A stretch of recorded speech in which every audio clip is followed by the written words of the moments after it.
মূল কথা কোম্পানির যে চামড়া নিয়ে যায় টাকা দেয় না সহজে। আমি 1,30,000 টাকা পাবো, সেইখানে তো 15,000 টাকা দিছে। বললামও অনেকে, ভাই আমার কমসে কম অর্ধেক টাকা দেন। কয় ভাই বিক্রি নাই, টাকা নাই, আর এগুলো মাল এখন বাইরে যায় না, বাংলাদেশে লোকালে বিক্রি হয়। তো ওরা চেক স্লিপে দেয়, এই জন্য পার্টিরাও টাকা দিতে পারে না কোনো রকম করে। এই যে এখন এই কাজটা করতো লেবার, এই কাজটা আমরা নিজেই করি। আগে আমাদের রিক্সা দিয়ে মাল আনতো, এখন সাইকেল নিজে চালায় আর কি। এর সাথে জড়িত অন্য কোন কাজে যাব? এই জন্য বিশেষ করে চামড়ার ভিতরে বকরির সেক্টরটা খুব খারাপ, টাকা দেয় না বললেই চলে। হ্যাঁ, আমি ছাগলের চামড়া নিয়ে কাজ করি, ছাগল, ভেড়ি, এগুলোই চামড়া নিয়ে। না, সেম একই অবস্থা, সে গত বছর যা ছিল এখনও তাই দেখতেছি। মূল কথা পেমেন্টই তো হচ্ছে না। পেমেন্ট যদি হয়, আপনার কাছে 1,00,000 টাকা পাই, যদি আমার 80,000 টাকা দিয়ে দেন, 20,000 টাকা, তারপরেও তো আমি একটা থাকে, হয় মালটা কিনে একটা করা যায়। বাহিরে যায় না চামড়া। এই যেগুলো চামড়া দেয় আমরা লোকালে পার্টির কাছে বেচি। আগে ভালো ভালো অ্যাপেক্স কোম্পানি ছিল, স্টেসিয়া ছিল, বেঙ্গল ছিল, এরকম কোম্পানি সবাই আগে ছাগলের চামড়া নিত। এখন ওগুলো বাদ দিয়ে যেটা ছোটো পার্টি, যেটা আর কি লোকালে বাংলাদেশে বিক্রি হয়, বংশাল, মালিটোলা, ছুরিটোলা, ওই সব পার্টির কাছে আমরা চামড়া এখন বেশি। এখন যায় না, এটা কেন? এটা তো ট্রেনেরই মালিকেরা বলতে পারবে কেন যায় না।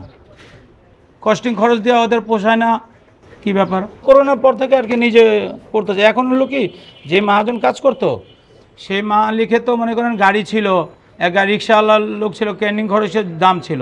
এখন যে অবস্থা, আমরা যদি রিক্সা দিয়ে আনতে যাই তো এই কাজও করা যাবে না। এখন একমাত্র কোনো রকম কষ্ট মষ্ট করে দিনমজুরি চালান যায়। আমরা এখানেই কাজ করছি অনেক বছর ধরে, প্রায় 25 বছর ধরে আছে এখানে। মাস থেকে 15,000, 17,000, 20,000 টাকা আয় থাকে। হ্যাঁ, ভাড়া পার পিস হিসাবে দিতে হয়। বর্তমানে 10 বছর ধরে তো ব্যবসা খুবই খারাপ চলতেছে।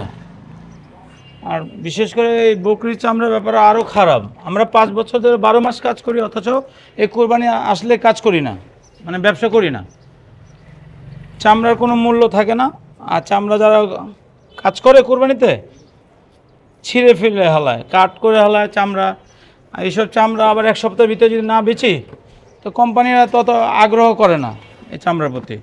আগে এটা 2012-13 ভিতরে অনেক চাহিদা ছিল, এই জন্য এখন করি না। আর টাকাও দেয় না, চামড়া এত কম দামে বিক্রি হয়। এই লবণ লাগায় আমরা 30 থেকে 40 টাকা চামড়া বেচি, এই টাকাও বছরকে বছর ঘুরতে হয়। আর এটা তো আমরা 15 দিনের ভিতরে যদি না বেচি, 20 দিনের ভিতরে তো চামড়া নষ্ট হয়ে যাবে, বেচতে হয় এই কারণে। বাকি আমরা তো 5 বছর ধরে বর্তমানে ছাগলের চামড়ার ব্যবসা করি। আমি 5 বছর ধরে ইন টোটালি রক্তের কাজ করি না কোরবানির।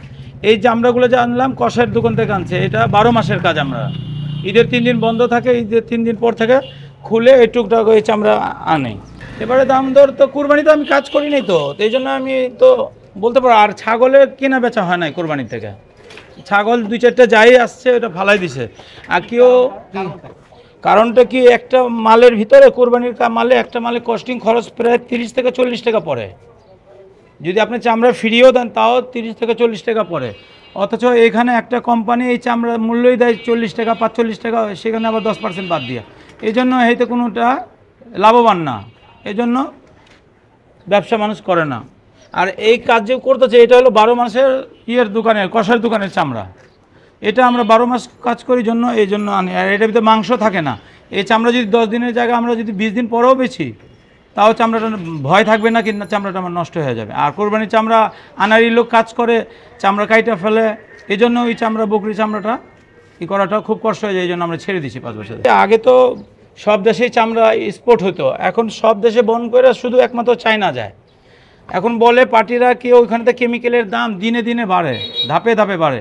কেমিক্যালের দামের কারণে চামড়ার দামের কোনো মূল্য নেই।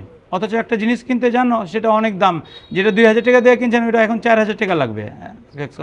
কিন্তু চামড়ার প্রযুক্তিই হয়, কিন্তু এটা তো কেমিক্যাল যেটা হয় এটা সব বলে চায়না দেয়। চায়না দাম দিনে দিন কেমিক্যালের দাম বাড়তেই থাকে। আমরা এই মনে করেন,